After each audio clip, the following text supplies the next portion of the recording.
Agora, o comentário final.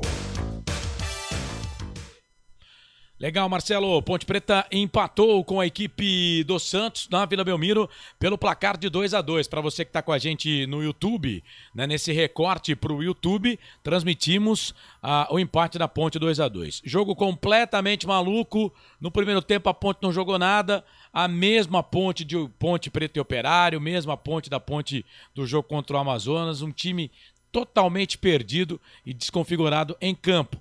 Mas aí no segundo tempo, né, Corsato? A Ponte foi buscar, o Elvis foi expulso no primeiro tempo. A Ponte foi buscar o empate no finalzinho do jogo, 2-2.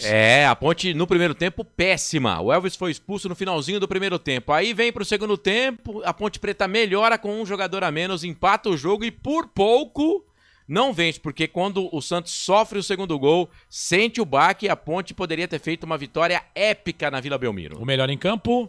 Na opinião da nossa audiência e nossa aqui também, da equipe dos canais Futebol Interior, minha, sua, do Wendel Coral, a gente elegeu o Gé, fez um gol, deu uma assistência, o craque do jogo da Ponte Preta. Ponte Preta que não vai ter o João Gabriel, né, que tomou o terceiro cartão amarelo, não estará à disposição para o jogo contra a Chapecoense, que fecha a 25ª rodada, e o Elvis, que acabou sendo expulso, pode ter a volta do Everton Brito, vetado pelo departamento médico. Não esteve em campo hoje.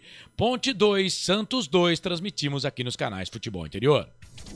Comentário final.